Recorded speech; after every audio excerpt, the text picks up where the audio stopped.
President has already realized great opportunities. He forged the Abraham Accords.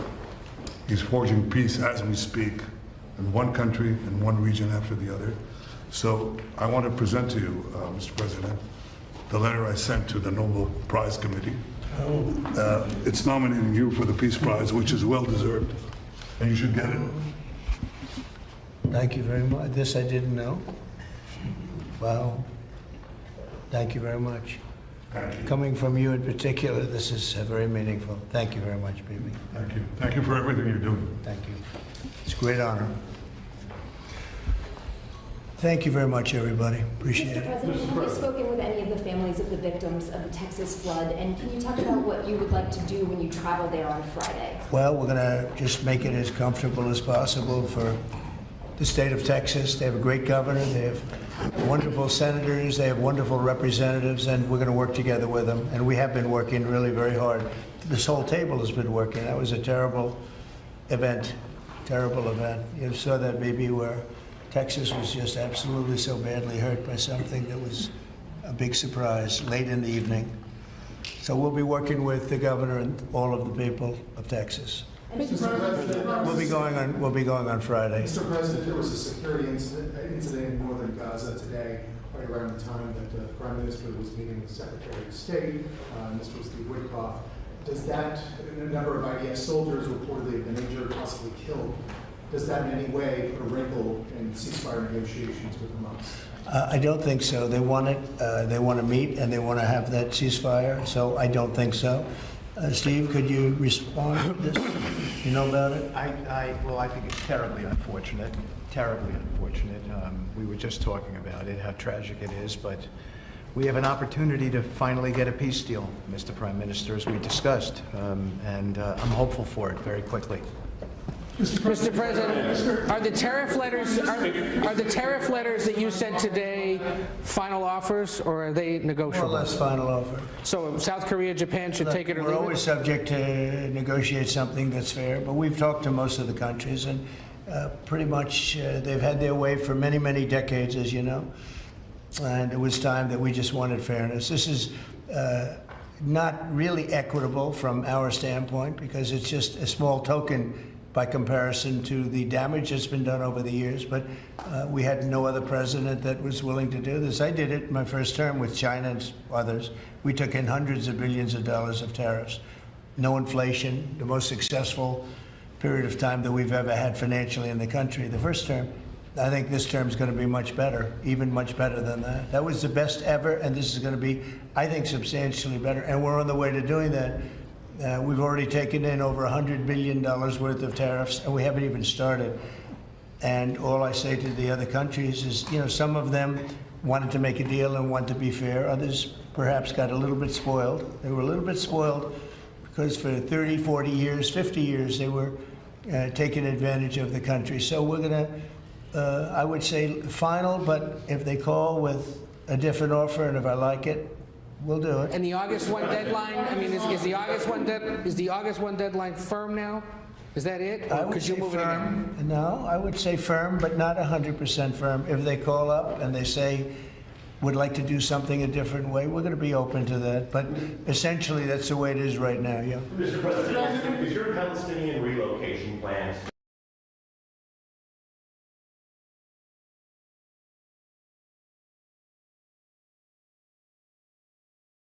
on the table? Is there a plan? Has there been any progress in finding countries to accept? Bibi, why don't I let you answer that question? Mr. President, Wait a minute, wait, he's got to answer the question. I think President Trump had a brilliant vision. It's called free choice. You know, if people want to stay, they can stay. But if they want to leave, they should be able to leave. It shouldn't be a, a prison. It should be an open place and give people a free choice. We're working with the United States very closely about finding countries that will seek to realize what they always say, that they want to give the Palestinians a better future, and those who, and I think we're getting close to finding several countries, and I think this will give, again, the freedom to choose. Palestinians should have it, and I hope that we can secure it close by. And we've had great cooperation from surrounding meaning surrounding Israel, surrounding countries. Great cooperation from every single one of them. So something good will happen. Brian, did you have something? Mr. President, you've mentioned before you want to go down as your legacy as the peacemaker. Are we in the last chapter of closing out peace amongst this conflict now and all the other ones that you're working on? Well, I hope so. Look, we did a job with India and Pakistan and Serbia, Kosovo, and Rwanda and the Congo, and this was all over the last 3 weeks or so, Marco, right? We did, and others that were ready to fight, and we stopped a lot of fights. I think a very big one, frankly, a very, very big one was India and Pakistan, and we stopped that over trade. We're dealing with India and we're dealing with Pakistan, and we say we're not going to be dealing with you at all if you're going to fight. And they were maybe at a nuclear stage. They're both, nuclear powers. And I think stopping that was very important. We're trying to help out with a Biden-created monster, this whole thing that's happening with Russia and Ukraine. It's a horrible thing, and I'm not happy with President Putin at all. But this is something that would have never happened if I were president. This was a war that was never going to happen. Go ahead, Brian. I was just going to say, how would you address your critics that in the election they said that you would cause the next World War III, when in fact you're solving all the problems? I'm stopping wars. I'm stopping wars. And I hate to see people killed. Like, as an example, Ukraine and Russia, they're not Americans there being killed. They're not Israeli that are being killed. These are all Russians and all Ukrainians. But it's 5,000, maybe 7,000 last week, 7,500 last week, mostly soldiers. But people in towns and cities that are getting hit, but mostly death is mostly soldiers. Now, so they don't come from here, but it's 7,000 last week souls. And if I can stop that, they have parents and they have sisters and brothers and getting married, and who knows, they're just people, but they're souls. And if I can stop a war, because I have an ability to do so, I'm disappointed, frankly, that President Putin hasn't stopped. I'm not happy about it either. Mr. President, on the Iran talks, can you say if you've scheduled the next round of Iran talks, and then also on strikes? We have scheduled Iran talks, and they want to talk. Yeah. They took a big drubbing. I think when we hit the 3 sites, really, I would say the 3 sites, not just the one. The one was a big one, and it was deep in granite, and it was obliterated. It turned out the Atomic Energy Commission said it is obliterated. I would just want to take our hats off to those incredible flyers, the people that flew that big machine, and frankly, the mechanics and everybody else. I mean, they had zero. They flew for 37 hours with zero problem mechanically. I mean, when you think in carrying the biggest bombs ever, the biggest bombs that we've ever dropped on anybody, when you think non-nuclear, and we want to keep it non-nuclear, by the way. But they did a phenomenal job. It was an amazing job, and I think that was, I was talking to Bibi about it before, that was the very beginning of the end. It ended very quickly after that. I don't want to say what it reminded me of, but if you go back a long time ago, it reminded people of a certain other event, and Harry Truman's picture is now in the lobby, in a nice location in the lobby where it should have been, but that stopped a lot of fighting. And this stopped a lot of fighting. When that happened, it was a whole different ballgame. On future Iran strikes, what might make you have the desire to do another strike on Iran? Another what? Another strike on Iran. I hope we're not going to have to do that. I can't imagine wanting to do that. I can't imagine them wanting to do it. They want to meet. They want to meet. They want to work something out. Can you say No, they're very different now than they were 2 weeks ago. Is there a date yet, sir, for the Iran talks, or a city? Do you know when and where the next round of Iran talks will be? Well, I can tell you, I'd rather not say, but you'll be reading about it tomorrow or seeing it tomorrow. Mr. President, what is the holdup currently in a ceasefire with Hamas? In which? In the ceasefire between Israel and Hamas, what's currently the holdup? I don't think there is a holdup. Well, I don't think there's a holdup. do you think that you're going to? I think things are going along very well. They just, left each other, and it was not a pleasant period of a few days. It was a little longer than a few days, but this was not a pleasant period of time. And, you know, we were, at the end, 14 missiles were shot, and every single missile was shot out of the air. It was pretty amazing. That was sort of the end. And they told us they were coming and where they were and what time they were coming. And they said, if you'd like to have a different time, we'll do that. And that's respect when they do that. I appreciated that they did that. There was no surprise. We got the soldiers out of the base in Qatar, in this case. But they knew they were coming. 14 missiles were coming. 1 o'clock, they said, would you like to make it later? I said, no, let them come at 1 o'clock. And at 1 o'clock, everybody was, as you know, over 5,000 people left the base. And we had 3 gunners and 3 assistants. And out of the 14 that were shot, all 14 were knocked down. And that was the end. That was about it. And we had a rough time. But sometimes, you know, sometimes you need the rough time in order to get. I think things are going to be really settled down a lot in the Middle East. And they respect us, and they respect Israel. They respect a lot of things that took place. Nobody's ever seen equipment like what we sent over to knock out those sites. But when those sites were knocked out, it essentially, that was the end. Do you think that there can be a two-state solution that creates an independent? I don't know. I'd ask Bibi that question. You have the greatest man in the world to answer that age-old question, two-state. Go ahead. You give him your honest answer. I think Palestinians should have all the powers to govern themselves, but none of the powers should threaten us.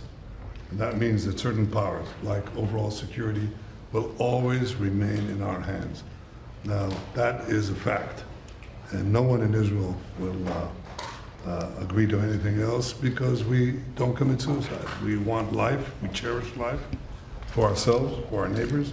And I think we can work out a peace between us and the entire Middle East with President Trump's leadership.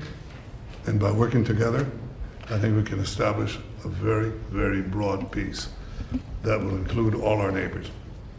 Mr. President, a question on Iran. You asserted that there's complete and total destruction of their nuclear facilities. So what is the basis of the talks going forward? Is it to cap future nuclear activity? Is it ballistic missiles, terror support, economic-based opportunities? What are the... It's really a good question because if you remember when it was done, I sort of said, what's the purpose of talking? It's been knocked out completely. But they've requested a meeting, and I'm going to go to a meeting, and if we can put something down on paper, that will be fine. That'll be good. I think they've gained a lot of respect for us. I think they've gained a lot of respect for Israel also. But they would like to meet, and we're going to have a meeting. Steve, when is that meeting going to be? Do you want to say? Rather, very quickly, in the next week or so. So we'll see what happens.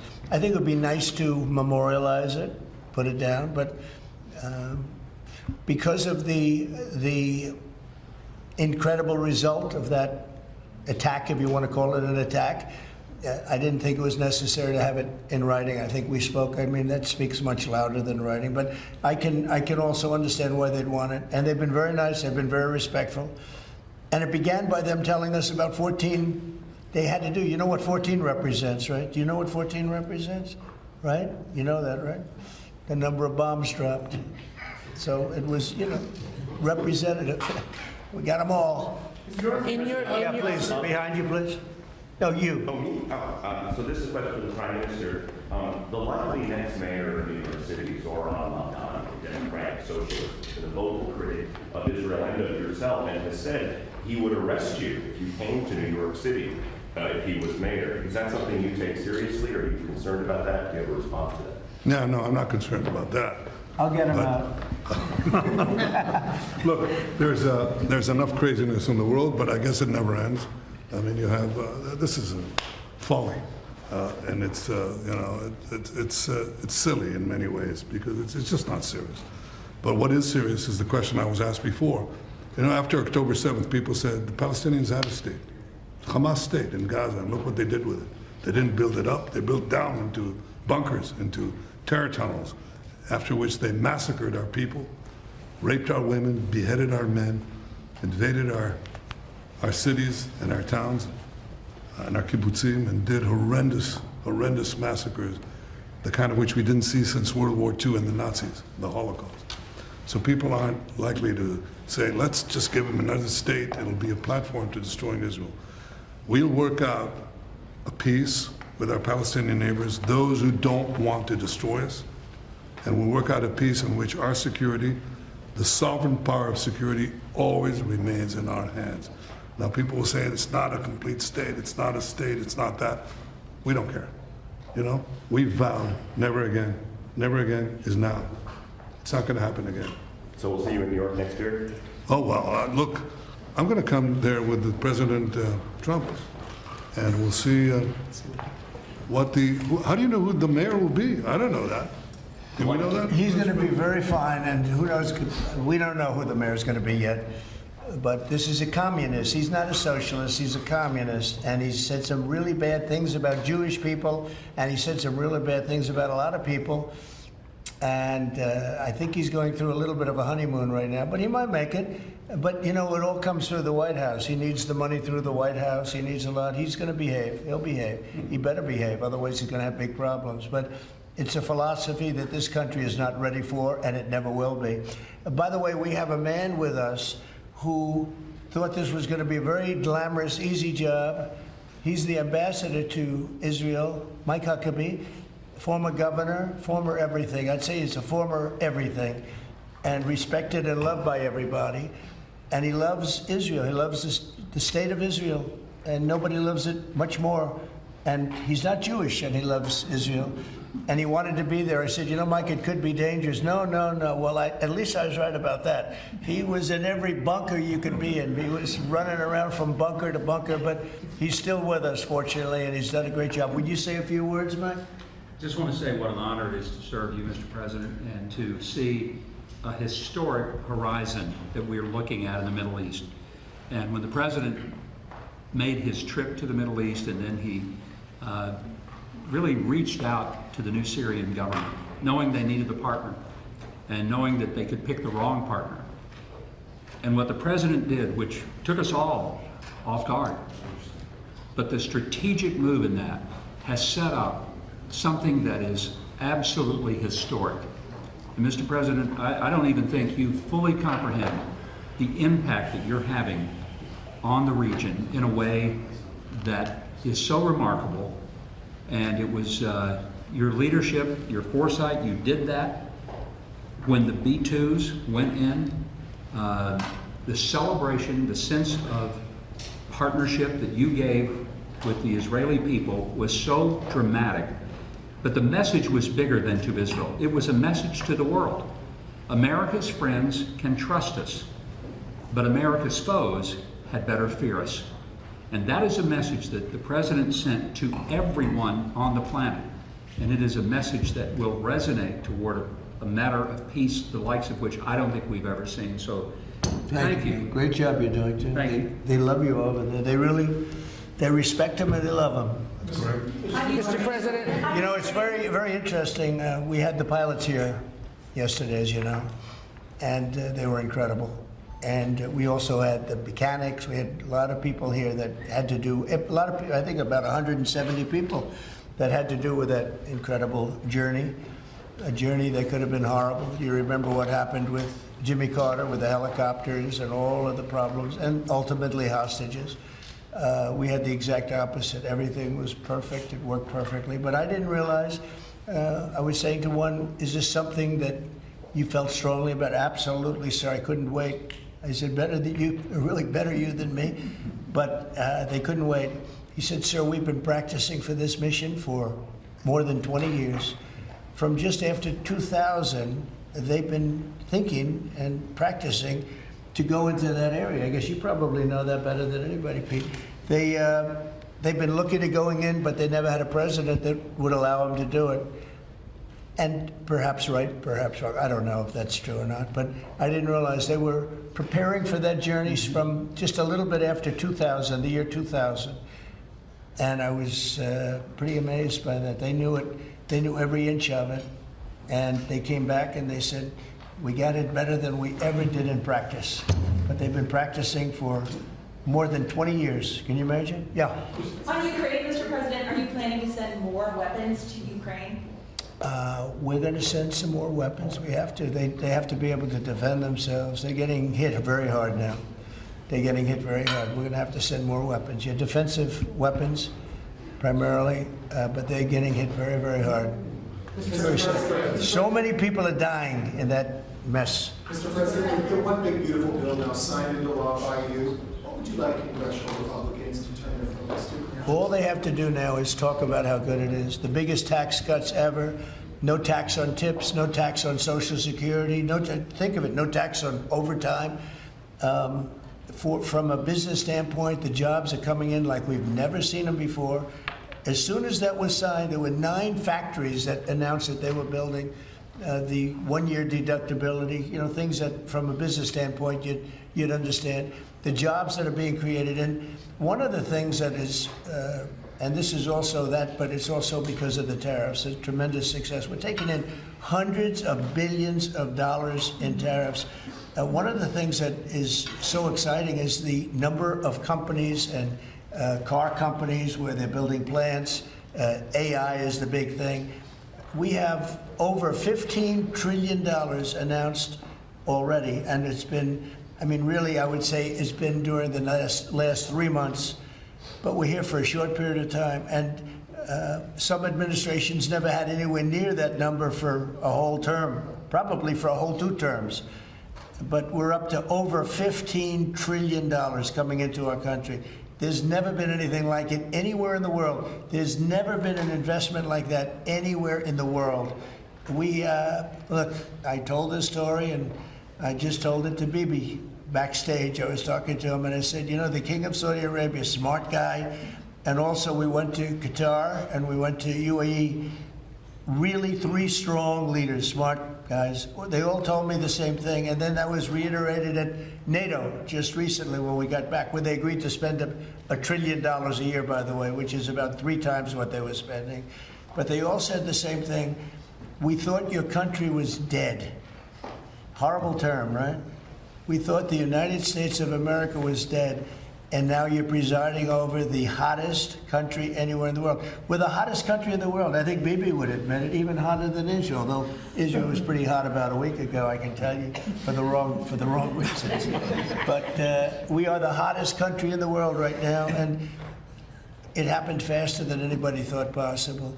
But we have over $15 trillion, and that means jobs, and that means building, and that means things like we've never seen before. So all we can do is keep working hard. There'll be always surprises. Some of the surprises are going to be bad surprises. Mr.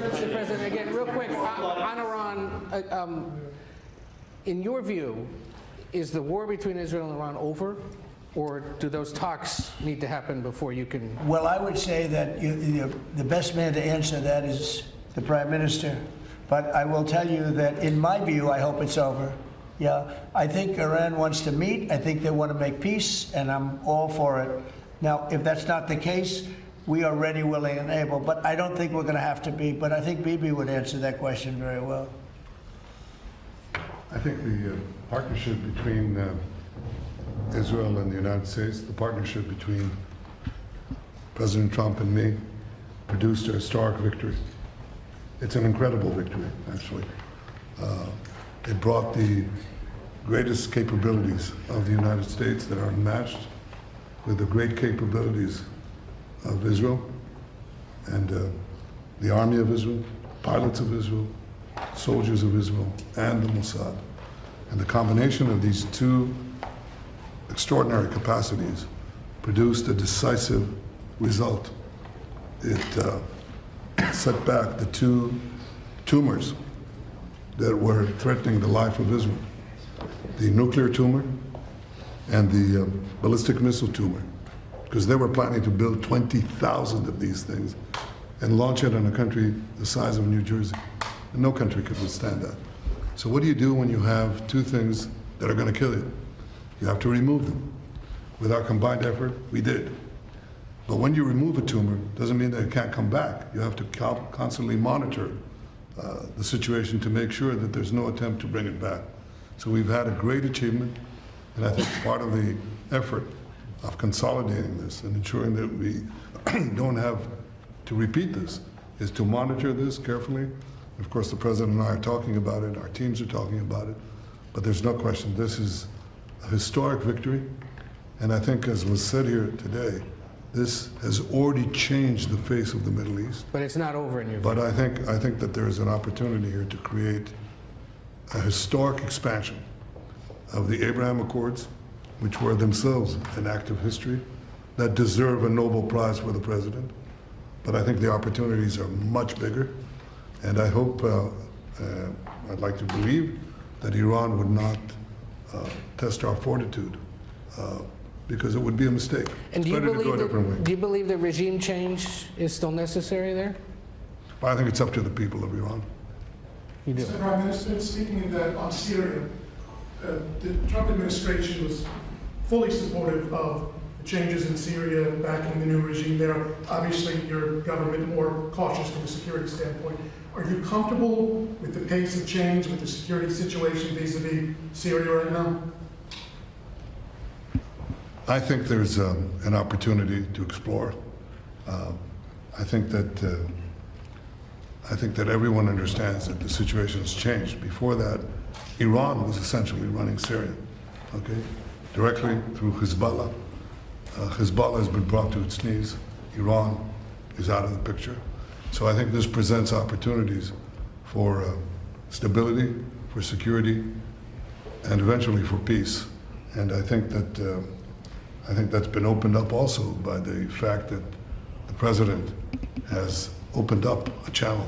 So they have something.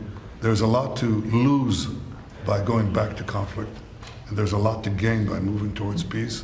And I think that opportunity has been opened by the president and by the changed security situation which we brought about with the collapse of the Assad regime. Are there direct talks with the Assad government?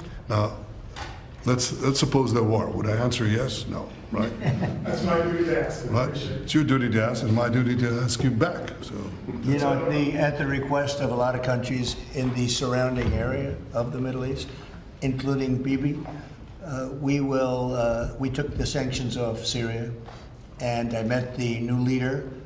I was very impressed by him. Somebody said, well, he comes from a very tough background. I said, well, you know, I'm not that surprised. It's a tough part of the world. But I was very impressed by him. But we took the sanctions off because we want to give them a chance. They would never have had a chance without the sanctions. And one of the things we have with Iran is, you know, we have they call they are very biting sanctions. And I would love to be able to, at the right time, take those sanctions off, give them a chance at rebuilding, because I'd like to see Iran build itself back up in a peaceful manner and not going around saying death to America, death to the USA, death to Israel, as they were doing. You know, they were the bully of the Middle East, and now they're not the bully anymore. But they were saying terrible things, and would like to see them. They have such potential. You know, they have the oil power, and they have great people, smart people, energetic people, amazing. And I know so many Iranians from New York. I have a lot of friends, and they're great people. So it's a shame when you see a thing like this happen. But I think that taking the sanctions off of Syria is going to give Syria a great shot at making it. Mr. President, on the congressional question, are there any executive orders that you'd like to see Congress focus on when they come back in session? Do you have any that you prioritize to go first? Well, we've done a lot of them in the last, as you know, and I always say the great, big, beautiful bill. I add the word great. But it was the largest bill of its kind ever passed. We were talking about it before. It was beauty. But you know, a lot of the things that we did, executive orders, have been codified in the legislation that we just had passed. And we're going to be sending it a lot more over the next period of about 2 months separately. But a lot of it was part of that beautiful big bill. Mr. President, on tariffs, what happened to 90 trade deals in 90 days?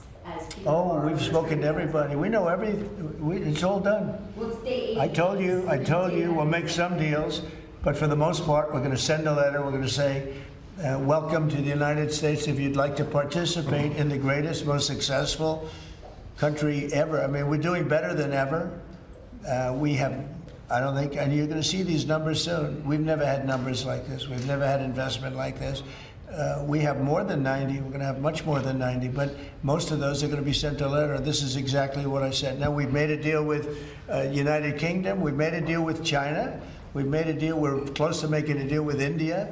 Others we met with, and we don't think we're going to be able to make a deal, so we just send them a letter. If you want to play ball, you have to. This is what you have to pay. So as far as I'm concerned, we're done. We're sending out letters to various countries telling them how much tariffs they have to pay. Some will maybe adjust a little bit depending if they have a cause. We're not going to be unfair about it.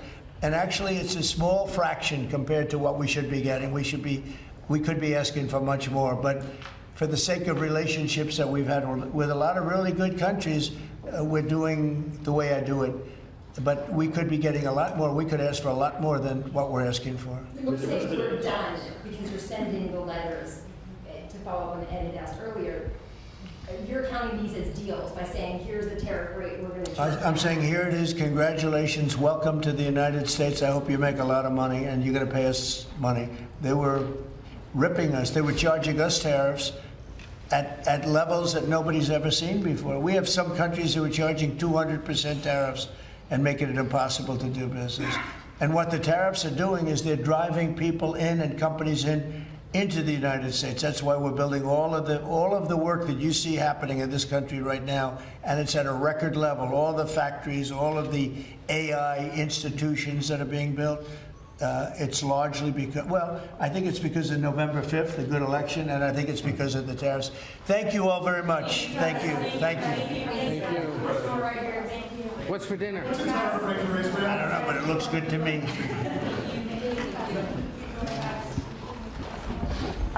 Kosher? We're going to wrap it up. I'm sending you an